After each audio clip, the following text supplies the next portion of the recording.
Hello, my name is Faith Gailott, and I'm the pen and ink artist here. And I decided when I do something that was very popular in Florida, and that was do a map of the local area, especially the Northern Neck. Well, I was going to do just the Northern Neck, but it didn't look right just having this piece of land hanging out in the water because I wanted to incorporate this boat with it. So I decided also enclose the Middle Peninsula, and I of course got the compass here to fill in the space. And this originally, down at this area where it's Williamsburg, Newport News, that area, that's actually called the Virginia Peninsula, but I didn't want to focus on that, so I put more of my focus up here, which are the two poplar fingers, as they're called, of this area. So I did, this is actually much bigger. The original is like 12 by 12, which we have here available in the gallery. And I did the map, did the outline of the map, and then I went in by hand and I filled, this is all done by the way of India ink, and I went in and I put the names of the different places, including breaking it up, indicating the counties of this, the Northern Neck, of course, and this Middle Peninsula. These are done in watercolor. The colors is all watercolor. The writing was pen and ink. I did do some pen and ink on the boat, but it was not as much as on the map. And like I said, this was a very popular thing to do. A lot of people in Florida have what they call navigational maps, which is what this is similar to. This boat, I use this boat because this is actually a workboat. This is an oyster boat. And this is from an original painting I did, but I wanted, since we are, like I got here, Chesapeake Bay, since the Chesapeake Bay surrounds this area, along with your Potomac, of course, I wanted to focus on the workboats. So this, again, is an oyster boat. The boat is also done in watercolor, and I use masking fluid to keep these white areas, these are your lines. I use masking fluid to keep those areas white, and I waited till I completely was finished with the boat to take out the masking fluid so we would still have the white lines. And by the way, this print is available here at the Art Center in Montrose. They do have the matting around them. This is a matting with a black inner core, as they call it, and it is mounted on a foam board so that you can frame it right away. And you can get this I believe is a 14 by 14, so you can find the 14 by 14 easily at Hobby Lobby or Michael's craft store.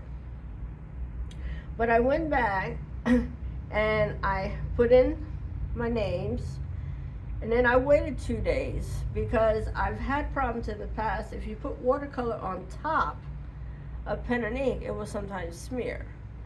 So I waited like 2 days for the names to dry, and I just worked on the boat. Well, the boat actually took longer than what I'd planned. But I'm also going to later on do the same idea, keeping this map, and I'm going to do a Virginia lighthouse here. And I'm not sure which one, because my favorite course is acetate, but unfortunately acetate is over here, so I can't use that one, but I will do it. And of course, when I get it done, I'll have it here at the Art Center in Montrose. So then I went back and I did the boat, and to do this part of the boat, this is actually a brown, but then I like the way I had it on the original, and this, by the way, was done from photograph. I took the photograph, so this was my own photograph. And this boat, of course, is much whiter than what I'm showing, but I wanted, by doing it this way, it shows it more like a workboat. I wanted that rough look of the workboats because they are not white. So this is actually brown right here, and then I took a red and I worked it in spots over top of it. And this shadow right here is not black. I know it looks black, but it's not. It's actually a combination of this brown and red, and then I put a little blue in it. and dry brushed it in, and then went back when it was almost dry and then pulled it out away from the boat. The white areas right here was actually scratched out with a straight edge razor. I do a lot of scratching out when I want to show whiteness in the water. And this is this this background, it's all the same blue, but the paper was much wetter than this, and this I just had a little bit damp and I let the color feather out. This I actually blotted it out with paper towels. I just went like that so I get more of that cloud look to it. I had planned on doing this all as one color blue. So I had planned on this also being like that down here, but then the more I looked at it, I said, no, I need to break that. I need to show that this is actually in water, and so I decided this would be the sky, this would be the water. And then these, again, this is a thin wash. This is a very, very thin watercolor wash. So I let that dry, and then the next day I went back with another thin layer of watercolor wash because I didn't want it too heavy, because if I would have went any darker, the yellow would have been fine, but if I would have went any more with this, it would have covered up a lot of the names, as is some of them, the color did get a little too heavy and I had to go back and write over top.